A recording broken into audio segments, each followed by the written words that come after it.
हम्म, live.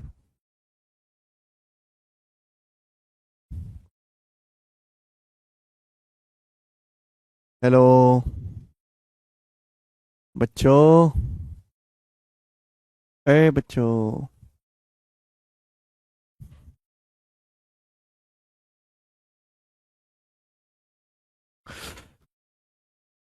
नमस्ते भाई।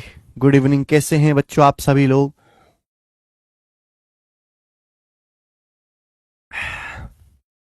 कैसा महसूस कर रहे हैं?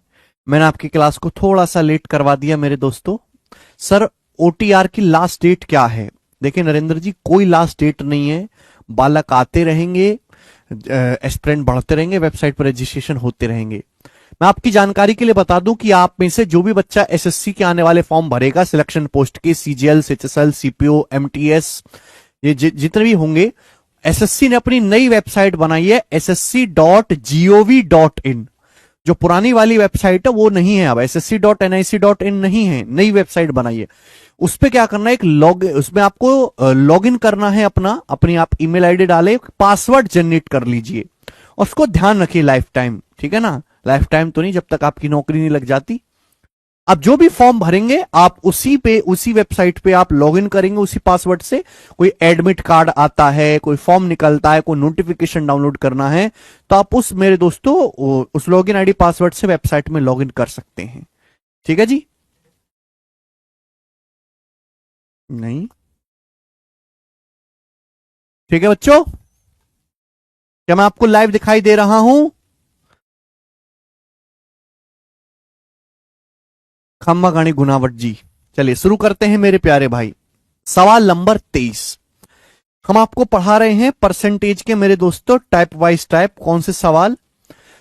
जो परसेंटेज की बेसिक डेफिनेशन पर बेस्ड सवाल हैं, बिना कोई लैंग्वेज वाले। बताओ ना, ऐसा क्वेश्चन कल भी हुआ था। बोला है यदि 350 का 65% माइनस 250 का क्वेश्चन मार्क परसेंट प्लस 120 का 40% बराबर 158 है, तो आपसे पूछा है क्वेश्चन मार्क का मान क्या होगा। ये आपसे पूछा गया है, जल्दी से जवाब देंगे। कौन करेगा?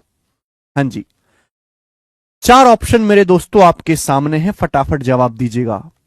350 का 65% माइनस 250 का कितना मेरे प्यारे भाई? 250 का क्वेश्चन मार्क परसेंट।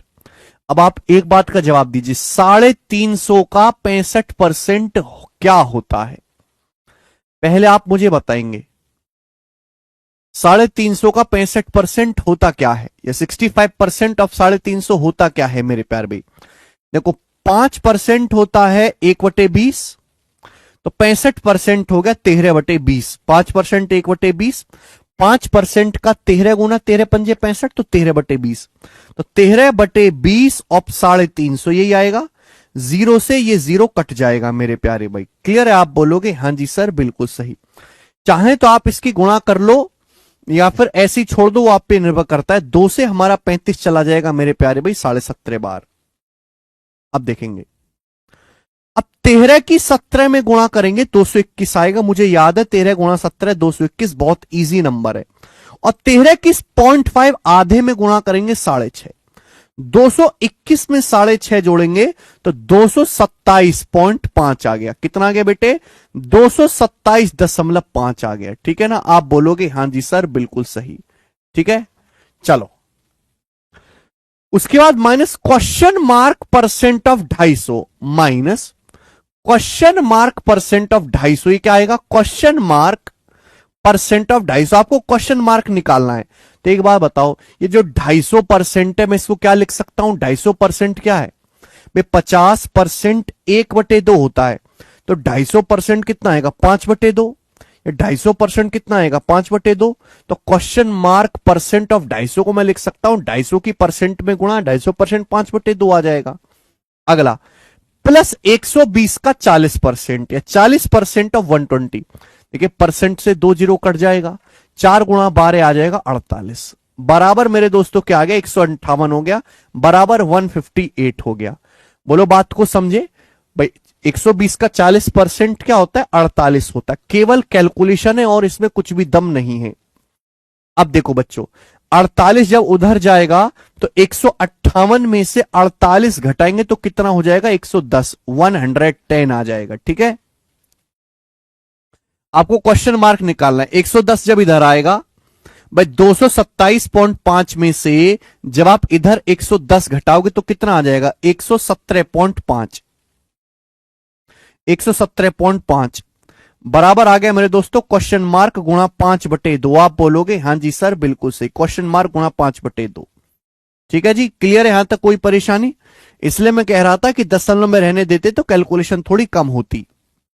चलिए कोई बात नहीं मेरे प्यार भी, 5 से चला ही जाएगा। 5 से कितनी बार चला जाएगा? 5 दूनी 10, ये 5 तिया 15, अभी और 5 बच्चे 25, तो क्वेश्चन मार्क आएगा 23.5 का दुगुना, 23.5 का दुगुना 47, यानी कि क्वेश्चन मार्क जो आपका 47 आ गया। सी ऑप्शन सवाल का आंसर है 47 इसका आंसर है। तो सिंपल स्टेप बाय स्टेप आपको कैलकुलेशन करनी है। एक स्टेप का सवाल है, दूसरे स्टेप में आपका आंसर आ जाएगा। ठीक है, कल भी ऐसा सवाल हुआ था मेरे प्यारे बच्चों। आगे चलेंगे और क्वेश्चन लेंगे ऐसे ही।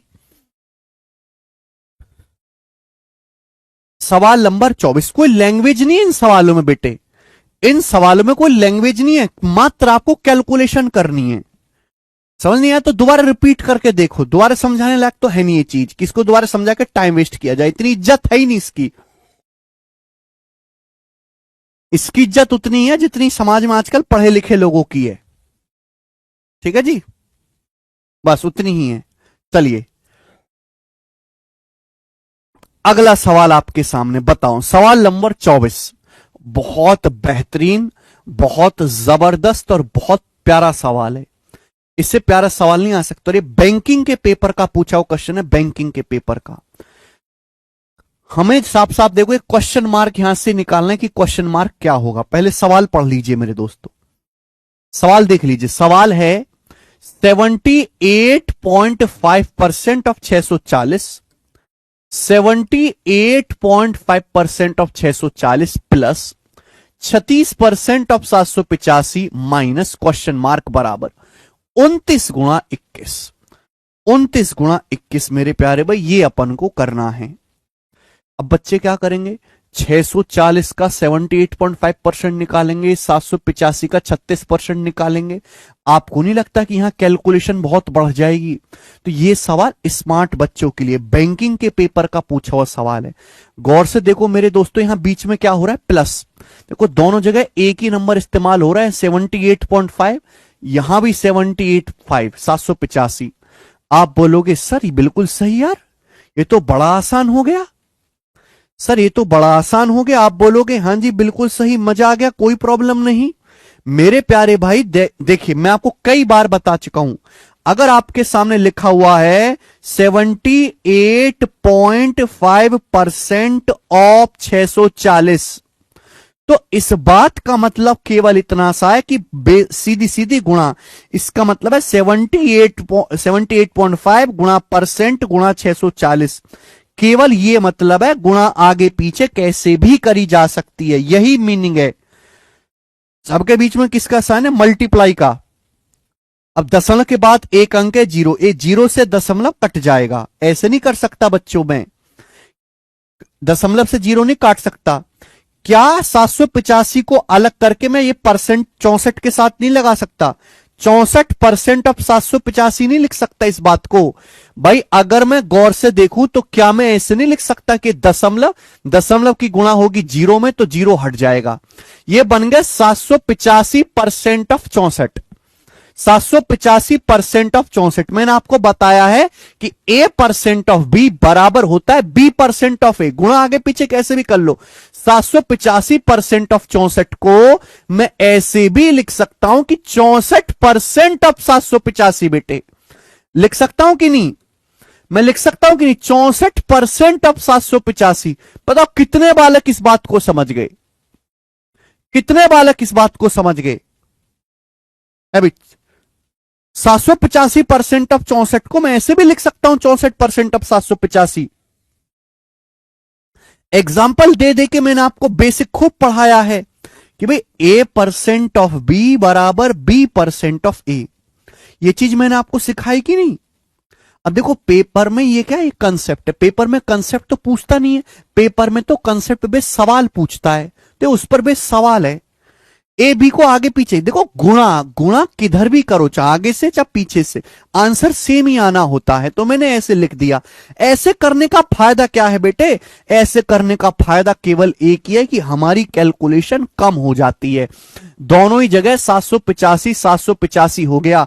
क्या आपको पता नहीं है बेटे कि 64% ऑफ 785 में जोड़ूंगा अगर मैं 36% ऑफ 785 तो क्या आ जाएगा, 64% और 36%, 64 जमा 36, 100% ऑफ 785 नहीं आ गया ये, 64 जमा 36 क्या होता है 100, 100% ऑफ 785 नहीं आ गया मेरे प्यारे भाई, क्लियर है। 100% का मतलब क्या होता है एक, 64% ऑफ 785 जमा 36% ऑफ 785, 64 जमा 36 100 आ गया, 100% ऑफ 785, और 100% का मतलब क्या होता है एक, एक गुणा 785, 785 आ गया मेरे प्यारे भाई, और ये है माइनस क्वेश्चन मार्क, बराबर 29 गुणा 21, 29 की 21 में गुणा करके कितना आएगा मेरे दोस्तों 609। आप कहोगे सर इतनी जल्दी कैसे गुणा करी, मैंने इतनी जल्दी ऐसे दिमाग में सोच लिया, 21 का मतलब 20 जमा 1, 29 की 20 में 580, 580 में 29 जोड़ेंगे 609, बस सवाल सॉल्व हो गया।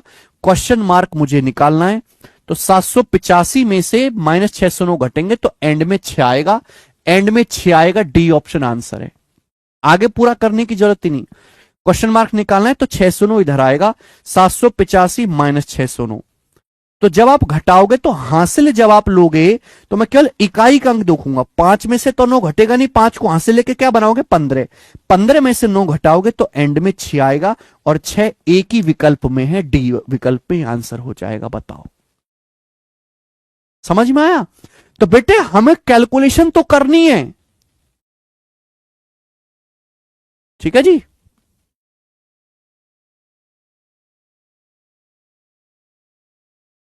लेकिन दिमाग लगा के, अगर आप यहां पे गधों की तरह कैलकुलेशन करने लगते तो आप देखो कितना कैलकुलेटिव और लेंदी सवाल हो जाता ये, ठीक है जी। अगर आप मेरे थॉट प्रोसेस को पकड़ोगे तो एक स्टेप में सवाल होगा, चाहे कैसा भी सवाल हो बेटे। मैं आपको सवाल करना नहीं सिखाना चाहता, मैं आपको सवाल के प्रति अपनी सोच का नजरिया डेवलप करवाना चाहता हूं कि आपके सोचने की क्षमता बढ़े। बच्चा कह रहा है 785 दो बार था बेटे, 785 को नहीं ऐड किया जाएगा।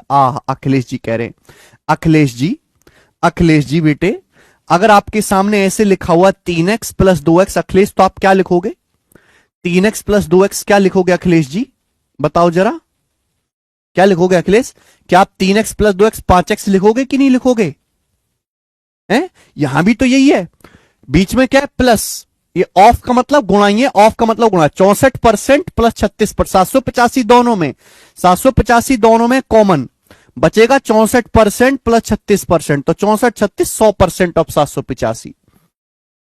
चलिए रिकॉर्डेड नहीं है एकदम, फिर से रिपीट करके देखिएगा। देखो जिन बच्चों ने, मैंने बहुत आसान तरीके से समझाया है, लेकिन जिन बच्चों ने कभी जिंदगी में कभी गणित देखा ही नहीं, उनके लिए अभी भी मुश्किल होगा। तो भैया वो एक बार में नहीं समझेंगे, उनको 2-3 महीने का समय चाहिए।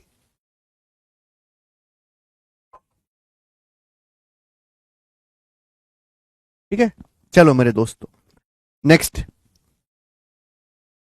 एक और सवाल करवाऊंगा मेरे प्यारे भाई, ऐसा एक और सवाल करवाऊंगा लास्ट, एक और सवाल करवाऊंगा बच्चों ऐसा ही लास्ट बताएंगे। सवाल नंबर 25, क्वेश्चन नंबर 25, बनाओ मेरे भाई बनाओ, बहुत अच्छा सवाल है, बहुत अच्छा।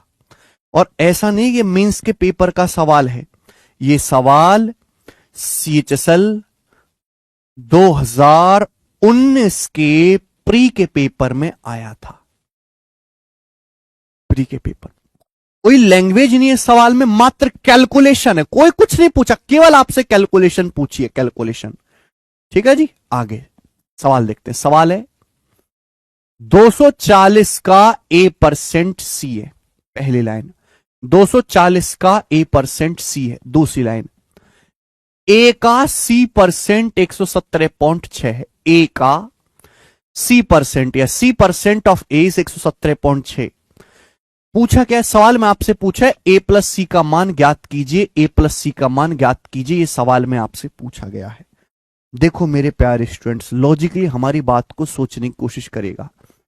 यहां से मुझे देखते ही पता लग गया कि अगर ये सवाल सॉल्व करना है तो मुझे ए और सी का मान निकालना पड़ेगा। इतनी बात क्लियर है? ठीक, चलिए दो तरीके बताऊंगा मेरे दोस्तों। एक जो आपको एग्जाम में करना है, एक जो केवल आपको समझना है लेकिन करना नहीं है एग्जाम में। पहली लाइन दे 240 का A% सी, 240 का A% सी, या फिर A% ऑफ, A% ऑफ मतलब गुणा, A% ऑफ 240 बराबर सी। ये मेरे दोस्तों दिया है आपको। क्लियर है? पहली लाइन आप बोलोगे हां सर पहली लाइन यही है। बच्चे ये 240 को परसेंट के साथ लगा लो। 240% क्या होता है? आप मुझे बताओ 240% क्या होता है? हमने आपको सिखाया है भाई कि 20% 1/5। ये 240% है 12 गुना, 12 दूनी 20 गुना 12 240 होता है ना, 12 गुना 12/5। अगर 20% 1/5 होता है तो 240% हो गया 12/5 बराबर सी। सी मेरे प्यार भी समझे? अगर मैं सी को नीचे लाऊंगा तो यहां से ए से सी का जो रेशियो आएगा, अनुपात, 5 ऊपर जाएगा 12 नीचे आएगा, 5/12। क्या आ गया? ये ए से सी का अनुपात आ गया। क्या आ गया बेटे? ए से सी का अनुपात। अनुपात समझते हैं आप? रेशियो समझते हैं? ए से सी का रेशियो है। रेशियो क्या चीज होती है? जैसे सपोज एग्जाम्पल लेते हैं, जैसे सपोज मेरे पास 350 रुपए हैं, मेरे पास 350 रुपए हैं, तुम्हारे पास 500 रुपए हैं। कितने रुपए? 500 रुपए। तो अगर मैं खुल्लम खुल्ला बताऊंगा तो पड़ोसी को पता लग जाएगा, हो सकता है पड़ोसी आके छीन ले। तो हम गुप्त भाषा में बताते हैं कि भी मेरे पास 350 रुपए हैं, मेरे पास 350 रुपए हैं, I have 350 rupees, you have 500 rupees. हम गुप्त भाषा में बताएंगे, खुल्लम खुल्ला बताएंगे तो पड़ोसी चुरा लेगा आके। तो इसका अनुपात ले लेते, किससे कट रहा है? 50 से। 50 से 350 7 बार, 50 से 500 कटेगा 10 बार। यानी कि मेरे पास और आपके पास जो पैसा है उसका अनुपात 7:10 है। 7:10 अनुपात का मतलब मेरे प्यारे भाई कि अगर मेरे पास 7 रुपए हैं तो तुम्हारे पास 10 रुपए हैं, मेरे पास 14 हैं तो तुम्हारे पास 20 हैं। 3 गुना करो, अनुपात में किसी नंबर से गुणा करो, कोई फर्क नहीं पड़ता। मेरे पास 21 रुपए हैं तो आपके पास 30 है। मेरे पास 5 गुना करो, 35 रुपए हैं तो आपके पास 50 रुपए हैं। क्लियर है? आप बोलोगे हां जी सर बिल्कुल सही, कोई प्रॉब्लम नहीं। यानी कि मेरे पास और आपके पास जो धनराशि है उसका अनुपात ये है। ठीक है जी, ये अनुपात, ये कोई एग्जैक्ट वैल्यू नहीं है। अगर मैं अनुपात हटाऊंगा तो एक वेरिएबल से गुणा होती है। यानी कि मेरे पास अगर 7x रुपए हैं तो आपके पास 10x रुपए होंगे। अब x का मान कुछ भी हो सकता है, x का मान कुछ भी हो सकता है, सवाल पे डिपेंड करेगा। अगर हम अनुपात हटाते हैं तो एक संख्या से, एक वेरिएबल से गुणा होती है कि अगर मेरे पास 7x रुपए है तो तुम्हारे पास 10x रुपए हैं। बेशक हम चैप्टर परसेंटेज पढ़ रहे हैं, लेकिन आप अपने आप को, दिमाग को खाली करके मत बैठो। परसेंटेज में रेशियो का इस्तेमाल होगा। आपसे सवाल में ए प्लस सी पूछा, 2 रास्ते हैं, या तो आप ए और सी का मान निकालो या फिर चेक कर लो।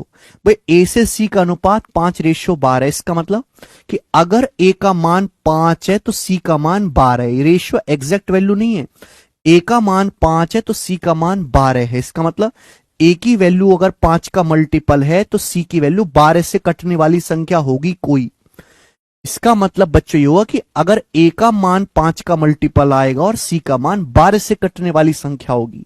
ए सी का रेशियो 5:12 है। इसका मतलब ए की जो वैल्यू है वो 5 के से कटने वाली कोई संख्या होगी और सी की जो वैल्यू है 12 से कटने वाली कोई संख्या होगी। समझ में आया? ये मतलब है बच्चों इस बात का। सवाल में ए प्लस सी पूछा है, अगर ए का मान 5 यूनिट है तो सी का मान 12 यूनिट है। तो अगर मैं ए प्लस सी करूंगा, ए प्लस सी, तो ए प्लस सी जो भी आएगा 5 जमा 12 17। ए प्लस सी का मान जो भी आएगा वो 17 से कटने वाला नंबर आएगा। भाई अगर ए का मान 5 यूनिट है तो सी का मान 12 है, तो ए प्लस सी क्या आएगा, 5 + 12 17, यानी कि 17 से कटने वाला नंबर आएगा। तो मैं केवल ऑप्शन में चेक करूंगा कि कौन सा नंबर 17 से कटता है। 17 से 196 नहीं कटता, 14 का वर्ग। 17 260 से नहीं कट 260 नहीं कटता 17 से। 144 17 से नहीं कटता, ये 17 से कटता है। 17 कम 17 बच गया 6, 17 चौक 68, ये नंबर 17 से कटता है, ये आंसर हो जाएगा। बस सॉल्व। मुझे आगे सवाल को सॉल्व करने की जरूरत ही नहीं है। मैंने ना ए का मान निकाला, मैंने ए और सी का एग्जैक्ट मान निकाला ही नहीं, मैंने केवल रेशियो की मदद से सवाल सॉल्व कर दिया। रत्नेश करें समझ नहीं आया, कोई जरूरत नहीं समझने की, नहीं आया समझ में बस छोड़ दीजिए, अपने आप आ जाएगा कुछ समय के बाद, मानो मेरी बात। जरूरी की सारी समस्या का हल भी निकाला जाए, जरूरी की करोड़पति आज बना जाए। अरे आज बिजनेस खोलो तो सही, एक दिन बनोगे भी। समझ में नहीं आया इसका मतलब ये नहीं कि मैंने अच्छा नहीं पढ़ाया, ये बालक कैसे कर रहे हैं जल्दी जल्दी।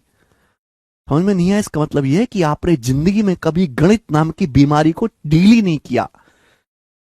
धीरे धीरे आपकी पहले डर दूर होगा। 17.6 की कोई जरूरत ही नहीं मेरे प्यारे भाई, ठीक है। तो ये सवाल को करने का बेसिक तरीका है, बेसिक तरीका। मुझे लगता है ये बात सभी बच्चों को समझ में आई होगी। अगर आपको इस सवाल को पूरा सॉल्व करना है तो आपको आगे जो है करना पड़ेगा मेरे प्यारे भाई, ठीक है जी। यहां तक किसी बच्चे को कोई डाउट, आप बोलोगे नहीं सर कोई भी डाउट नहीं है, कोई भी परेशानी नहीं है। आगे चलते हैं नेक्स्ट चीज जी। अगर आपको पूरा सवाल सॉल्व करना है जी, तो ये पहली लाइन दी है कि a% गुणा a% ऑफ 240 बराबर सी। यहां से a से c का रेशियो आ गया। यहां से मेरे दोस्तों ये आ गया, c की वैल्यू क्या आएगी 12a/5। आगे क्या दिया मेरे दोस्तों, आगे आपको दिया c% ऑफ a बराबर 117.6, या a का मतलब गुणा a का c% बराबर 117.6। ये दूसरी लाइन आपको दी है मेरे दोस्तों। अब यहां पे आपको मजदूरों की तरह सॉल्व करना पड़ेगा, मजदूरों की तरह। समझ में आए मेरे प्यारे भाई, आप बोलोगे हां जी सर। बस सी की वैल्यू कितनी है, सी की वैल्यू है 12a/5। यहां से सी का मान कितना है, सी का मान है 12a/5। ये सी का मान है, सी का मान कितना है 12a/5। आप बोलोगे हां जी सर। ये वैल्यू यहां रख दो, ये वैल्यू आप यहां रख दीजिए। यहां पे सी की जगह क्या रख देंगे, सी की जगह आप रख देंगे 12a/5। सी की जगह रख देंगे 12a/5। ये परसेंट है, परसेंट का मतलब होता है 1/100। परसेंट का क्या मतलब होता है 1/100। परसेंट मतलब 1/100, परसेंट मतलब 1/100। मैंने कुछ नहीं किया राक्षसों, कुछ नहीं किया मैंने। सवाल में दिया है ए का c% 117.6 का मतलब गुणा ए का c% बराबर ये है। सी की जगह क्या है, पहली स्टेप में आपको दे रखा है सी का मान है 12a/5। परसेंट का मतलब 1/100। वैल्यू रख दी, कैलकुलेशन कर लो। यहां से कैलकुलेशन करोगे तो 12 से जाएगा, 12 निम्मा 108, बचेगा 9, 12 8 96। तो ए गुणा ए क्या हो गया ए स्क्वायर। ए स्क्वायर बराबर क्या आएगा, ए स्क्वायर बराबर क्या आएगा, ये 500 है। 500 की गुणा करेंगे 9.8 में, 500 की 9.8 में गुणा करेंगे 4900। 500 की 9.8 में गुणा करेंगे 4900 आएगा। 4900 ए स्क्वायर 4900 आ गया, तो ए का मान आ गया 70। अंडर रूट लेंगे, 70 का वर्ग होता है 4900। ए का मान 70 आ गया। अगर ए का मान 70 आ गया तो सी का मान क्या यहां से आ जाएगा। ए का मान 70 आ गया तो सी का मान क्या है 12a/5। ए की जगह 70 रख देंगे, 5 से 70 जाएगा 14 बार, 12 गुणा 14 आ गया मेरे प्यारे भाई यहां से 168। तो ए का मान 70 आया है, सी का मान 168 आया है। सवाल में आपसे पूछा है a प्लस सी, ये इसका पूरा सोल्यूशन है जो कि बहुत लेंदी है। ए की जगह मैंने 70 रखा, बी की जगह मैंने 168 रखा, दोनों को जोड़ा 238 इसका आंसर आएगा। बात समाप्त, ठीक है जी, ओके। लेकिन पेपर में ऐसा कुछ नहीं करना, इस तरीके से करोगे तो पेपर में बहुत टाइम जाएगा। हमेशा सवाल को ज्यादा से ज्यादा ऑप्शन से करने की कोशिश करो। मुकेश कहने सर समझ नहीं आता है मुझे कुछ भी मैथ। मुकेश जी कोई परेशानी नहीं है, केवल मुर्दे की तरह पढ़ते रहिए पढ़ते रहिए पढ़ते रहिए। एक दिन आपके दिमाग के ढक्कन खोलेंगे और आपको थोड़ा थोड़ा समझ में आना शुरू होगा। मैं अक्सर बच्चे से कहता हूं कि बालक ऐसे हैं जिन्होंने जिंदगी में कभी मैथ नहीं पढ़ा और वो चाहते हैं कि सर जो पढ़ा रहे हैं हमें तुरंत आ जाए, हमने कभी नहीं करा कुछ भी, हमको तुरंत आ जाए, हमको तुरंत आ जाए। हमने कभी जिंदगी में कोई फिजिकल काम नहीं करा, हम चाहते हैं कि हम एक दिन कराटे क्लास करें और ब्रूसली बन जाए, एक दिन कराटे क्लास करें ब्रूसली बन जाए। नहीं नहीं भाई साहब, कतई नहीं। हमको करना क्या चाहिए, हमको बस मुर्दे की तरह ऐसे जैसे मर गए प्राण निकल गए, बस ऐसे देखते रहना चाहिए, देखते, हिलना नहीं, बस देखते रहना है। 15 दिन बाद, 20 दिन बाद, 25 दिन बाद दिमाग के ढक्कन खुलेंगे। उस दूसरे बच्चे से बिल्कुल तुलना मत करो अपनी जो बहुत मेहनत करके आया है, उस बच्चे से तुलना मत करो, ठीक है ना। चलिए आगे चलते, नेक्स्ट अगला सवाल। देखो मैंने आपको 4 टाइप के क्वेश्चन कराए, ठीक है भाई। अगर आप कहीं और पढ़ेंगे तो ये सब सवाल करवाएंगे ही नहीं, करवाई नहीं जाएंगे आपको, कि मुश्किल होता है बच्चे के लिए। मैं तो हर चीज करवाता हूं, चाहे वो आसान हो चाहे मुश्किल हो।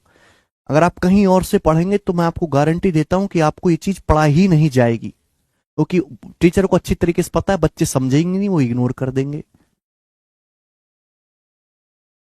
चलो अगला टाइप, ध्यान से सुनेगा मेरे दोस्तों, सवाल नंबर 26 अगला, नेक्स्ट क्वेश्चन।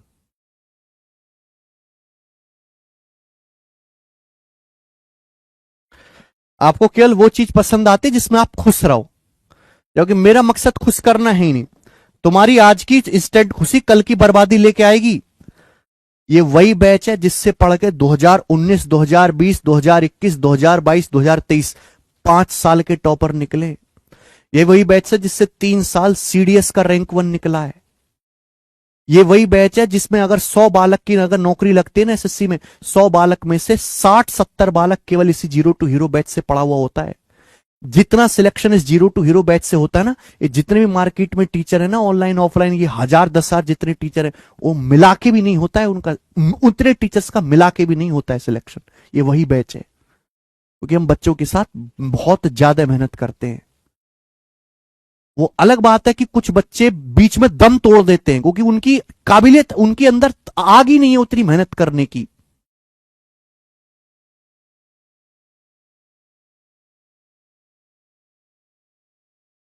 कभी जो बच्चे सिलेक्ट हो चुके हैं ना, जो बच्चे सीनियर हैं, जो बच्चे की नौकरी लग चुकी है, लाइब्रेरी में जो बच्चे सिलेक्ट हो चुके हैं, एक बार जाके उनसे पूछो कि जीरो टू हीरो बैच में किस टीचर से पढ़े थे, तब वो आपको बताएगा।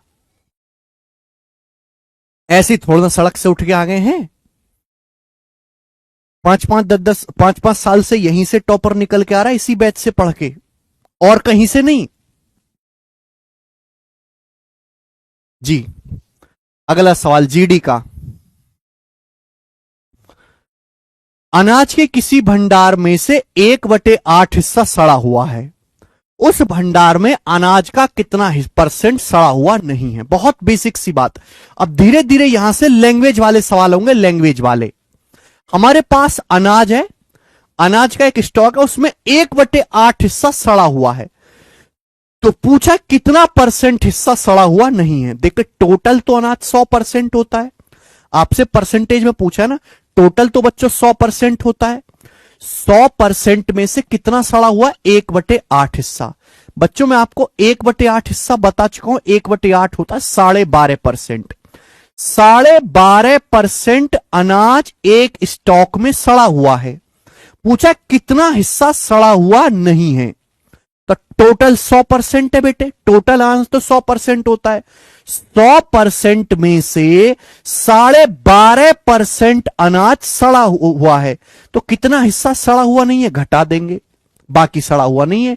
100 में से 12.5 घटाएंगे तो 87%, 87.5% अनाज बिल्कुल ठीक है, सड़ा हुआ नहीं है। यह बात लेकिन आपको लिखनी नहीं थी बच्चों, यह जीडी का ऐसा सवाल है जो पेन फ्री होना चाहिए। हाँ इतने इजी भी आते हैं रजत जी, हर टाइप के सवाल आते हैं, इजी भी मॉडरेट में, मैं दोनों ही करवाऊंगा। लेकिन आपकी इच्छा ऐसी कि केवल इजी इजी होता रहे, कि हमसे होता रहे, हमसे होता रहे, ऐसा नहीं। तुम्हारी खुशी नहीं देखी जाएगी, ये देखा जाएगा कि पेपर में किस हिसाब से चीज आ रही है। पेपर में मुश्किल चीज आ रही है तो मुश्किल पढ़ाएंगे, आसान आ रही है तो आसान पढ़ाएंगे, मॉडरेट आ रही है तो मॉडरेट पढ़ाएंगे। ठीक है, चलो सवाल नंबर है आपके सामने 27। एक और क्वेश्चन बिल्कुल ऐसा ही मेरे प्यारे भाई, सवाल है सीपीओ 2019 के एग्जाम का, बिल्कुल एक और ऐसा ही सवाल, सीपीओ 2019। सोच समझ के बताइएगा, गलती मत करिएगा, सोच के बताइएगा।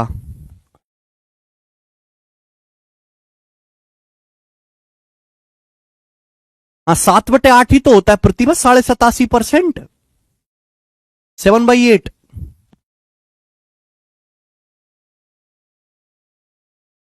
बताओ, सीपीओ 2019 के एग्जाम का पूछा हुआ सवाल है, बोला है, ध्यान से सुनिएगा मेरे दोस्तों। फोटोग्राफ शब्द में किस, ये सवाल जो है केवल परसेंटेज की परिभाषा पे, जो परसेंटेज का बेसिक जानता है वो बालक इन सवालों को करेगा। यदि फोटोग्राफ शब्द में पीएच के स्थान पर एफ लिख दिया जाए तो अक्षरों की संख्या में कितने प्रतिशत की कमी होगी? फोटोग्राफ शब्द में पीएच के स्थान पर अगर एफ लिख दिया जाए तो अक्षरों की संख्या में कितने प्रतिशत की कमी होगी? बहुत सारे बच्चे सवाल का आंसर 10% बता रहे हैं, कुछ बच्चे 20% बता रहे हैं। जो 10% बता रहे हैं वो जल्दबाजी कर रहे हैं और उनका आंसर गलत है। आप कहोगे सर कैसे? फोटोग्राफ शब्द में पीएच की जगह हमने क्या लिख दिया? हमारे पास एक लेटर है फोटोग्राफ वर्ड, पीएच की जगह हमने एफ लिख दिया, तो बताओ अक्षरों की संख्या में कितने परसेंट की कमी होगी? बताओ पहले कितने अक्षर थे फोटोग्राफ में? 1 2 3 4 5 6 7 8 9 10 गिन लिए मैंने, पहले 10 अक्षर थे। हमको पीएच की जगह एफ लिखना है, तो सोचो भाई, पीएच यहां भी है, पीएच यहां भी है बेटे, यही तो ध्यान नहीं दिया आपने, केवल एक ही चीज देखी। अगर मैं पीएच की जगह एफ लिख दूंगा तो बताओ कितने लेटर कम हो जाएंगे? 2 लेटर कम नहीं हो गए? पहले 10 थे, अब 8 ही रह गए, 2 लेटर कम हो गए।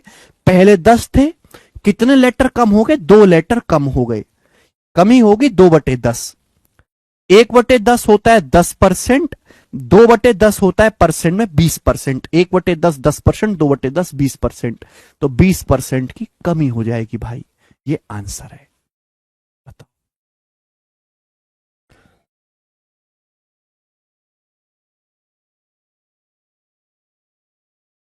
समझ में आया? तो चीज को ध्यान से पढ़ें, कभी कभी बहुत आसान सी चीजें भी जोश जोश में, जल्दबाजी में गलत हो जाती हैं। ठीक है, आगे चलें। नेक्स्ट, अगला टाइप, ठीक है ना, 2 क्वेश्चन हो गए जी। ऐसे अगला टाइप, सवाल नंबर है बच्चे आपके सामने यहां पर अब 28 नंबर बनाए। अगला टाइप, जितना मैं पढ़ा रहा हूं केवल उतना काफी, आपको घर पे जाके अपनी तरफ से कुछ भी करने की जरूरत नहीं है, ना कोई प्रीवियस ईयर का सवाल लगाना, ना कोई पीडीएफ सॉल्व करनी, कुछ नहीं। जितना बस हम क्लास में पढ़ा रहे हैं उतना काफी है। बस आप उसका रिवीजन कर लो और एग्जाम से कुछ दिन पहले मॉक टेस्ट लगा लेना, बस। अगला टाइप मेरे दोस्तों आपके सामने आएगा, दिल्ली पुलिस कांस्टेबल 2023 के पेपर का 2 क्वेश्चन मैं आपको इस टाइप के कराऊंगा। बहुत प्यारा टाइप है, बहुत इजी है, ठीक है। सब कुछ बेसिक थ्योरी में मैं आपको पढ़ा चुका हूं। बोले रोहन की सैलरी 40,000 से बढ़ के 45,000 हो गई, तो उसकी सैलरी में कितने परसेंट की वृद्धि हुई? बताओ, रोहन की सैलरी 40,000 थी, 40,000 से बढ़ के 45,000 हो गई, तो रोहन की सैलरी कितने परसेंट की वृद्धि हुई? बिल्कुल बेसिक सवाल, जो बच्चे करने वाले वो दिमाग में कर लेंगे। A option 12.5%। मैंने आपको सिखाया है, रोहन की सैलरी पहले कितनी थी? 40,000 रुपए। रोहन की सैलरी थी कितनी बेटे? पहले 40,000 रुपीज। सैलरी 40,000 से बढ़ के कितनी होगी? 45,000 होगी। तो रोहन की सैलरी 40,000 से 45,000 होगी, तो रोहन की सैलरी बढ़ी कितनी? 5,000 रुपए बढ़ी।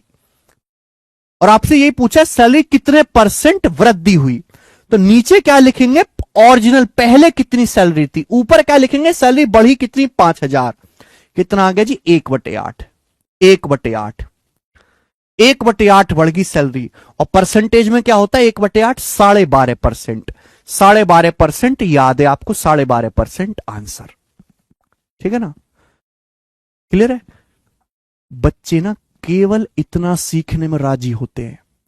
अगर इस टाइप का मैं सवाल करवा के अगला टाइप शुरू कर दूं, हर बच्चा आप में से खुश रहेगा, समझे, वो लगेगा हाँ बहुत बढ़िया हो गया, बिल्कुल हमने पढ़ लिया टाइप वाइज टाइप, कुछ छूटा नहीं है।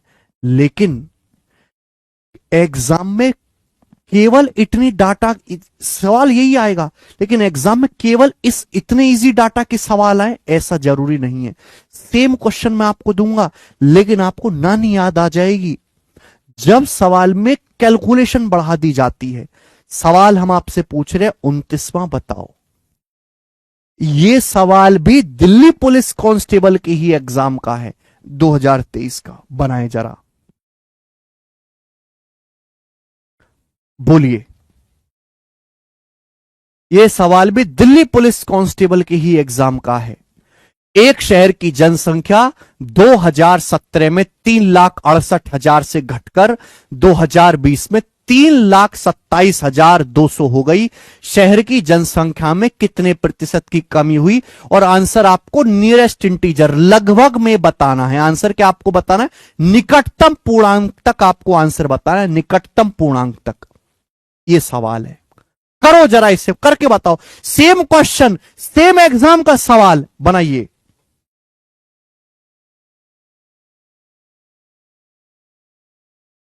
एक शहर की जनसंख्या 2017 में कितनी थी? 3,68,000। 2020 में घट के होगी 3,27,200। तो पूछा यह गया है कि शहर की जनसंख्या में कितने प्रतिशत कमी हुई। तो जो बच्चे बेसिक कमजोर हैं, बेसिक से कैसे करेंगे? वो करेंगे भाई, पहले जनसंख्या कितनी थी? पहले जनसंख्या थी शहर की 3,68,000, 3,68,000। 3,68,000 से जनसंख्या कितनी होगी घट के?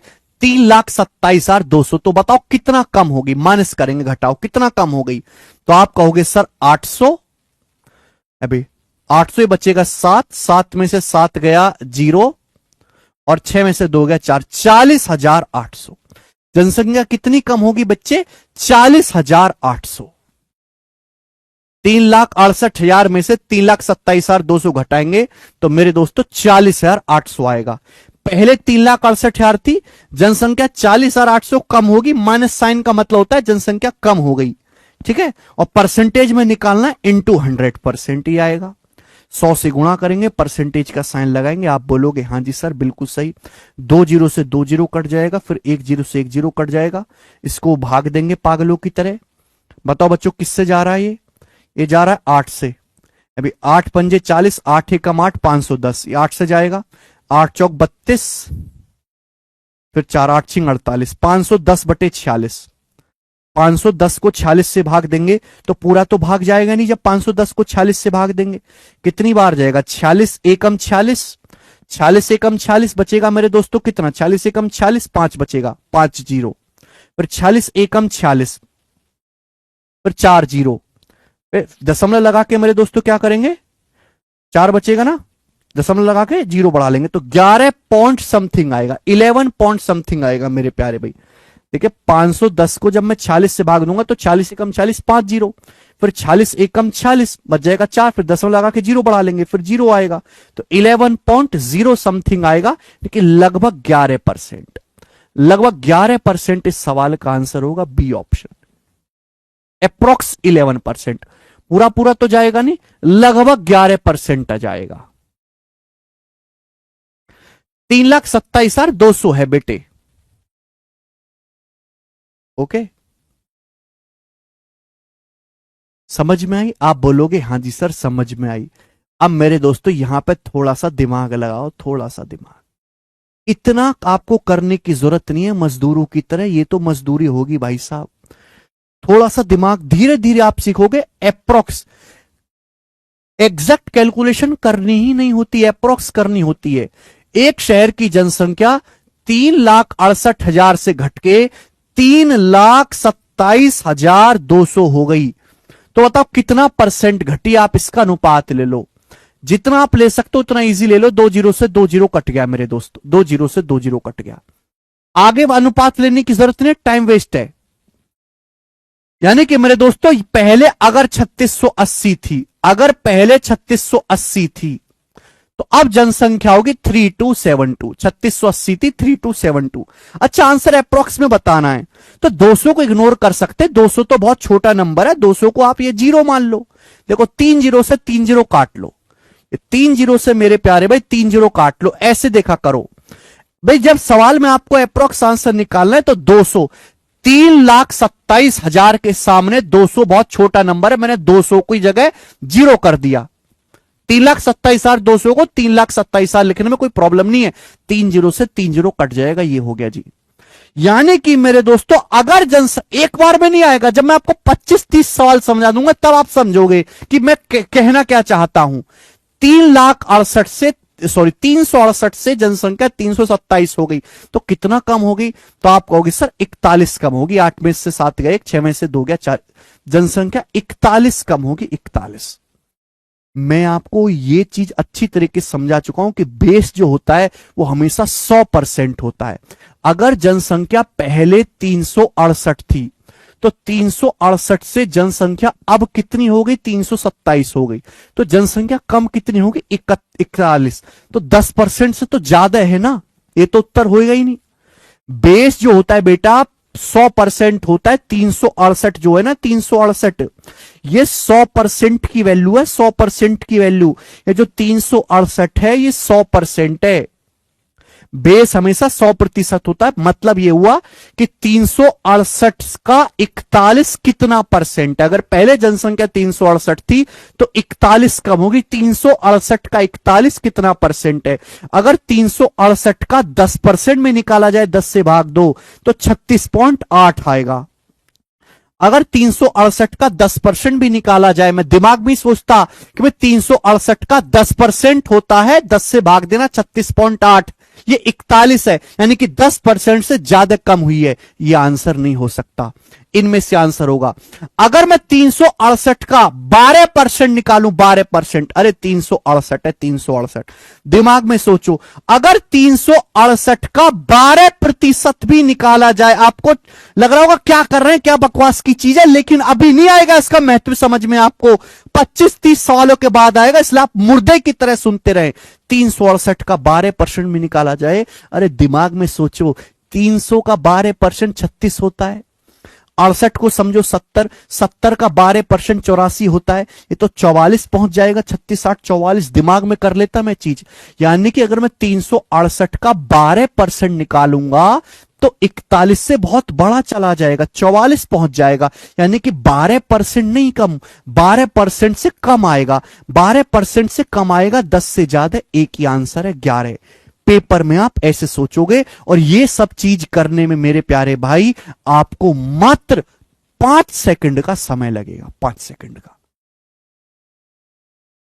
भाई 368 का 10% होता है 36.8, ये जनसंख्या 41 कम हुई है, तो 10% से ज्यादा आंसर आएगा। अगर मैं 368 का 12% निकालूं, 368 का, मैं 368 देखता ही नहीं, मैं देखता हूं 300 जमा 68। अगर मैं इसका 12% निकालू, और मैं दिमाग में करता ये, तो 300 का 12% 36, ये 68 को 70 मान लो, 70 का 12% 84, 84 या 8.4 या 8, 44 आएगा लगभग। यानी कि ये तो 41 ही कम हुई है, यानी कि 12% से कम आएगा, तो ये वाला उत्तर नहीं है, ये उत्तर नहीं है, ये उत्तर है। ऐसे सोचना है। 368 का 10% क्या होता है? 368 का 10% होता है 36.8। 368 का 1% क्या होगा? फिर 10 से भाग देना, 3.68। और जब मैं इनको जोड़ूंगा तो लगभग मेरे दोस्तों कितना आएगा? 41 आएगा। 10 और 1 11, 11% की वैल्यू कितनी आएगी? 8, 8 से 14 कच्चा ना से 36 और 1 37, 37 और 3 40, लगभग आएगा 41। बोलिए 8 8 से 14 का 4, हासिल 1, 6 1 7, 3 10, यानी कि 368 का 11%, 40.48 है, लगभग 41 के बराबर है लगभग। तो 11% कम हुई है। दूसरा तरीका है सोचने का, बेसिकली आपको मजाक करना है। ये हमेशा 100% होता है। 10% निकालो, 10 से भाग, दशमलव लगा दो। 1% निकालो और 10 से भाग, जोड़ूंगा 11% ही आएगा। 40.48 11% आ गया। 368 का 11% ये रहा, 41 कम हुआ, लगभग 11% ही है। ठीक है भैया। तो हर चीज निर्भर करती है कि आप कितना अच्छा अप्रॉक्स कैलकुलेशन करते हो। धीरे धीरे आप सीखोगे मेरे प्यारे भाई, धीरे धीरे। चलो अगला सवाल नंबर है 30 आपके सामने, बताएं। एक और क्वेश्चन ऐसा ही बनाओ, एक और सवाल।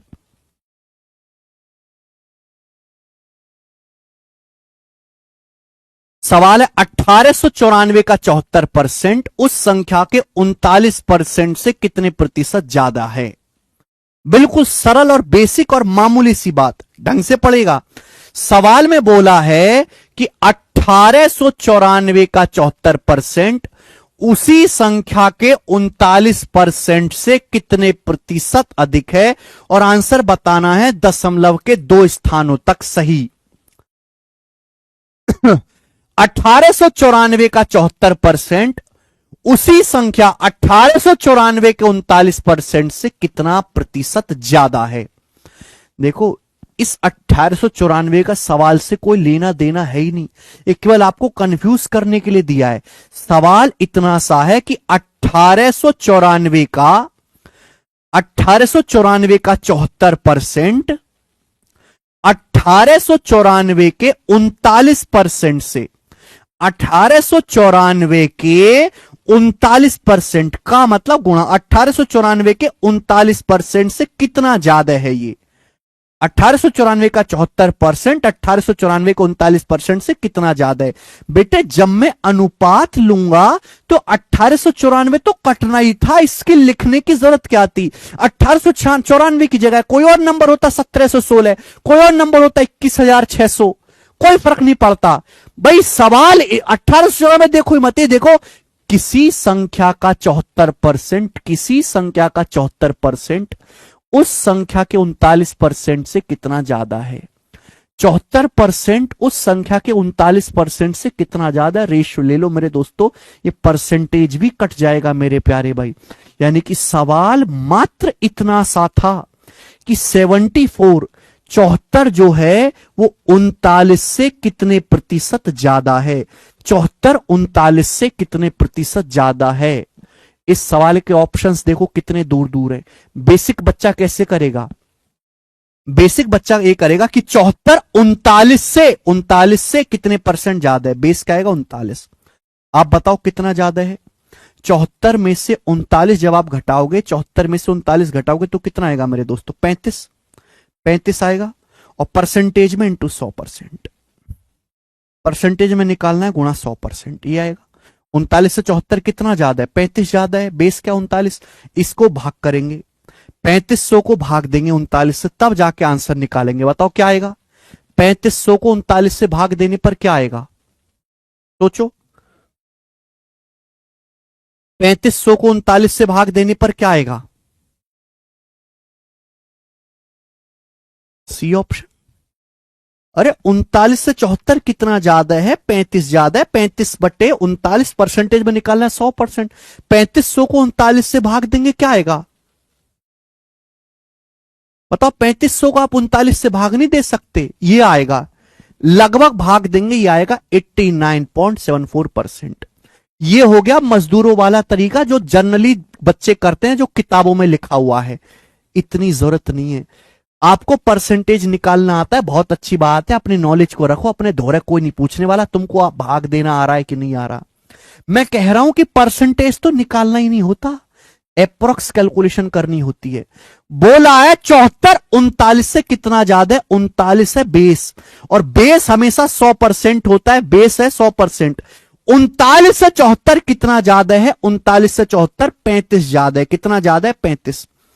सवाल केवल इतना सा है बेटे कि बेस अगर 39 100% की वैल्यू है, अगर 39 100% की वैल्यू है, तो 35 कितने प्रतिशत की वैल्यू है, ये सवाल है। मैं ऐसे नहीं करूंगा कि 39 से 74 कितना ज्यादा है, 35 ज्यादा है बटे 39 गुणा 100%, और मैं करूंगा पहले 3500 फिर 3500 को भाग दूंगा 39 से। इतना टाइम नहीं है बेटे, ऐसे तो मैं बुढ़ा हो जाऊंगा सवालों करते करते। बेस 39 है, 39 से 74 कितना ज्यादा है, मैं सिखा चुका हूं। बेस हमेशा 100% होती है, 100% से कम या ज्यादा चेक करना है। बेस है 39, 39 100% है, 74 कितना ज्यादा है, 35। अगर 39 100% के बराबर है तो 35 कितने परसेंट के बराबर है? आप कहोगे सर कैसे निकाले, नहीं सोच पा रहे। क्या 35 को ऐसे नहीं लिख सकते? क्या 35 को ऐसे नहीं लिख सकते? 39 माइनस 4 लिख सकते हो कि नहीं? 35 को ऐसे नहीं लिख सकते 39 माइनस 4? मैं दिमाग में सोचता, क्योंकि विकल्प बहुत दूर दूर हैं, बहुत ज्यादा दूर दूर हैं। बेस 39, बेस 39, 39 मतलब 100%। अगर 39 100% है तो 4 कितना परसेंट है? आप खुद सोचो। अगर 39 100% के बराबर है, अगर 39 100% के बराबर है तो 4 कितने परसेंट के बराबर है? 4। बेटे अगर मैं 10 से भाग दूं, 10 से भाग दूं तो 3.9 आएगा, 10%। अगर 39 100% है तो 3.9 10%।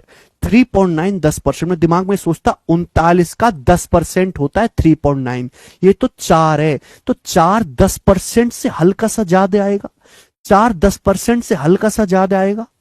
भाई अगर 3.9 10% के बराबर है तो 4 10% से हल्का सा ज्यादा होगा। मैं 3.9 में 0.1 जोड़ूंगा, 4 पहुंच जाओगे।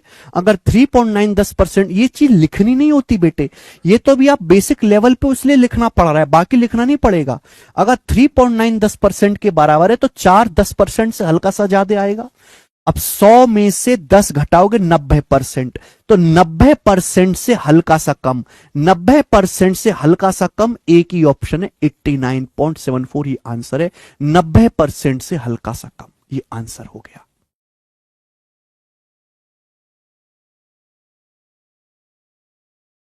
बताओ, सोचो आप। 39 का 10% 3.9 है तो 4 भी तो लगभग 10% ही होगा, यानी कि आंसर जो आएगा 90% के नजदीक आएगा। 90% के नजदीक ए ऑप्शन है, ये उत्तर होगा। ये सीखना है, नहीं इतना अप्रोक्स नहीं करने बेटा कि आप 39 को 40 मान लो ना। मजा आया? धीरे धीरे डेवलप होगा, ऐसा नहीं कि आप तुरंत ही सीख जाएं। बहुत स्लो प्रोसेस है, स्लो प्रोसेस। नहीं आया कोई दिक्कत नहीं, आगे बढ़ जाओ, आगे बढ़ जाओ, आगे। अगला अगला टाइप मेरे दोस्तों आपके सामने, अगला टाइप है मेरे प्यारे भाई। 3 क्वेश्चन इस टाइप के होंगे, 3 क्वेश्चन। सवाल नंबर 31 बताएं। ठीक है जी, टाइप समाप्त। नेक्स्ट आ गया आपके सामने, बनाओ। एक फैक्ट्री में, in a factory 48% of number of male worker is equal to 2/3 of female worker. What is the ratio of male to that of female in the factory? बहुत बेसिक सवाल है, कुछ भी नहीं है। सवाल अक्सर पेपर में आते हैं कि एक कारखाने में मेल वर्कर का 48% फीमेल के 2/3 के बराबर है। एक कारखाने में मेल भी हैं और कारखाने में फीमेल भी हैं, फीमेल भी हैं। बोला है मेल संख्या का, मेल वर्कर्स का 48%, पुरुषों की संख्या का 48%, महिला श्रमिकों की, महिला कर्मचारियों की संख्या के 2/3 के, 2/3 के बराबर है, ये बोला। सवाल में पूछा मेल फीमेल की संख्या का अनुपात कितना है। मेल वर्कर का 48%, फीमेल के 2/3 के बराबर है। बताओ 48% होता क्या है? आप ये बात जानते हो कि 4% 1/25, ये 48% है। 48% कितना आएगा? 12/25। 4% अगर 1/25 है तो 48% कितना आएगा मेरे दोस्तों? 12/25 आएगा कि नहीं आएगा? बोलिए। आप बोलोगे हाँ जी सर बिल्कुल आएगा। यहां से 2 से 12 कितनी बार चला जाएगा? 6 बार, 2 छिक्का 12, ये एफ आएगा नीचे। तो मेल से फीमेल की संख्या का अनुपात क्या आएगा? मेल और फीमेल की संख्या का अनुपात क्या आएगा? 25 उधर पहुंचेगा, 25/18, 6×3=18। मेल से फीमेल की संख्या का अनुपात 25 से ऊपर पहुंचेगा, 6 नीचे आएगा, 6 की 3 में गुणा हो जाएगी 18।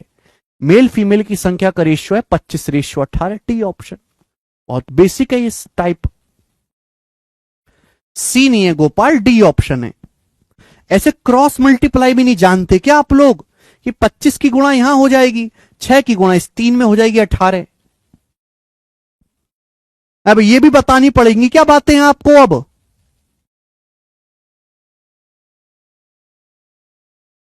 बहुत सरल और इजी टाइप है मेरे दोस्त।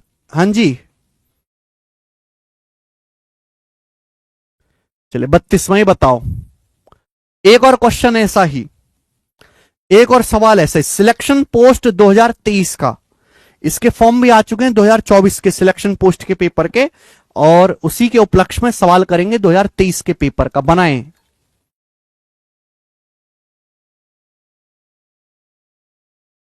प्रैक्टिस प्रैक्टिस कोई बुक नहीं, केवल शीट आपको लगानी है बस, दैट्स इट। यदि किसी संख्या का 20% दूसरी संख्या से घटाया जाए और तो दूसरी संख्या घटकर 70% हो जाती है, तो पहली संख्या का दूसरी संख्या से अनुपात क्या होगा। बिल्कुल बेसिक सवाल, और जैसे सवाल कहे वैसे आपको लिख देना है। यदि किसी संख्या का 20% दूसरी संख्या से घटाया जाए तो दूसरी संख्या घटकर 70% हो जाती है। Second number decreases to its 70%। Decreases to शब्द लगाए है ना, ग्रामर पढ़ लेना तो आपको समझ में आएगा।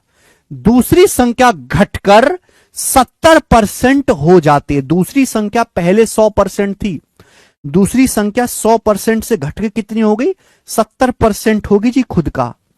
तो आपसे पूछा पहली संख्या का दूसरी संख्या से अनुपात क्या होगा।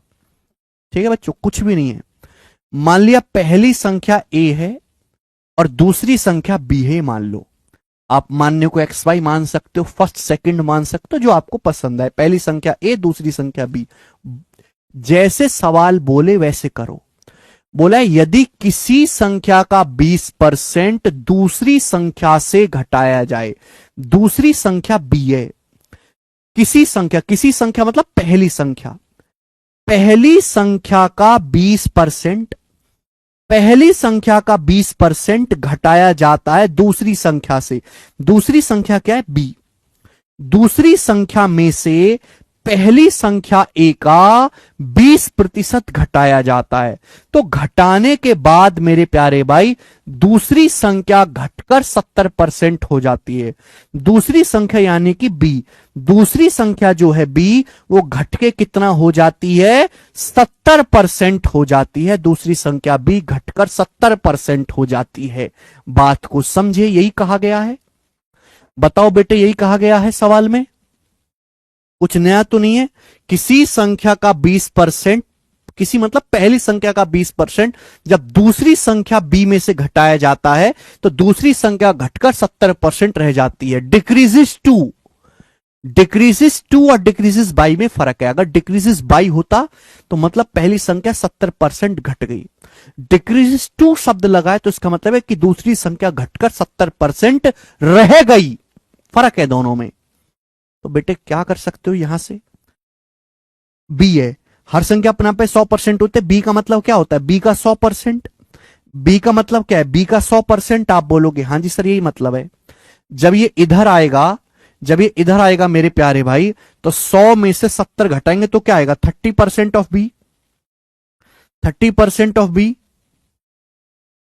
ये उधर चला जाएगा, माने जब उधर चला जाएगा क्या हो जाएगा, 20% ऑफ a। 20% ऑफ ए आप बोलोगे हाँ सर, उधर आएगा 100 माइनस 70, 30% ऑफ बी बराबर 20% ऑफ ए। आपसे बोला पहली दूसरी संख्या का अनुपात है, परसेंटेज कट ही जाएगा, जीरो कट ही जाएगा। पहली ए और दूसरी बी, ए से बी का रेशियो पूछा, ए से बी का रेशियो, बी उधर जाएगा, दो इधर आएगा।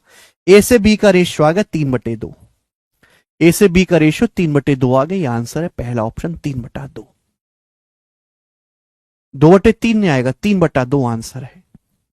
ठीक है, आगे चलिए दोस्तों, एक और क्वेश्चन करते हैं इसी टाइप का, वरना फिर आप मुझे परेशान करोगे कल। सवाल नंबर 33 एक और करेंगे मेरे प्यारे दोस्तों, वेरी वेरी इंपॉर्टेंट।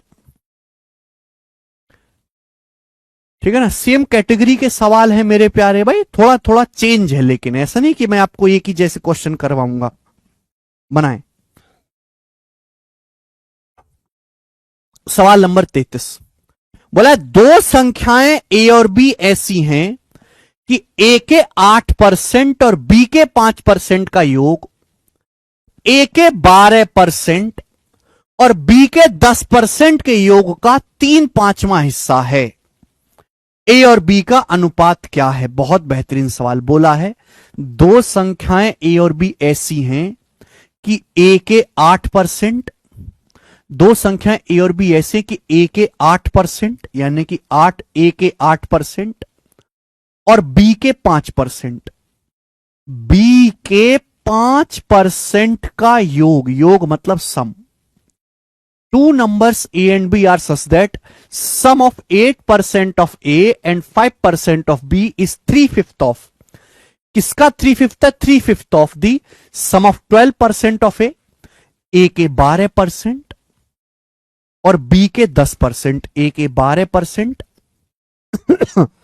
और B के 10% के योग का 3/5 है। 3/5 है, 3/5 है। 3/5 का मतलब मेरे दोस्तों 3/5 गुना है, ये मतलब हुआ मेरे प्यार भाई। हमने कुछ भी नया नहीं किया, जैसे मेरे को सवाल ने इंस्ट्रक्शन दी मैंने वही चीज जो है बोर्ड पे उतार दी। दो संख्याएं ए और बी ऐसी हैं कि ए के 8% और बी के 5% का जो योग है वो ए के 12% और बी के 10%, ए के 12% और बी के 10% के योग का 3/5 है। 3/5 का मतलब 3/5 गुना है, 3/5 हिस्सा है। आप बोलोगे हां जी सर ये बन गया। अब आपको करना क्या है? सॉल्व करके ए और बी का अनुपात निकालना है। तो देखो ये 5 है, ये 5 की गुणा यहां होगी इस ब्रैकेट में, इस पूरे ब्रैकेट में 5 की गुणा होगी।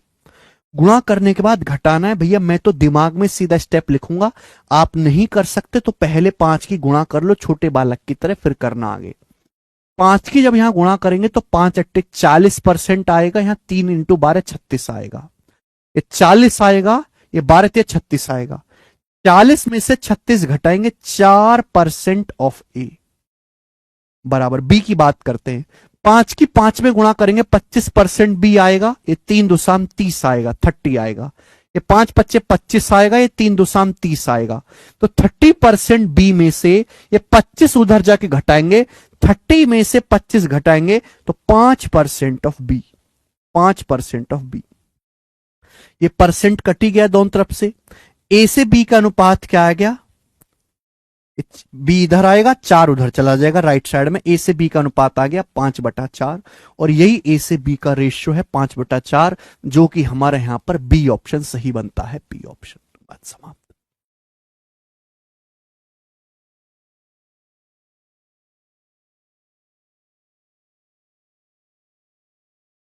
ठीक है, मुझे लगता है आप इन बातों को आसानी से समझ पाए हैं स्टूडेंट्स। तो आज हम इतना ही छोड़ते हैं, इसके आगे की कहानी जो हम आपको कल बताएंगे मेरे प्यारे भाई। ठीक है, चलिए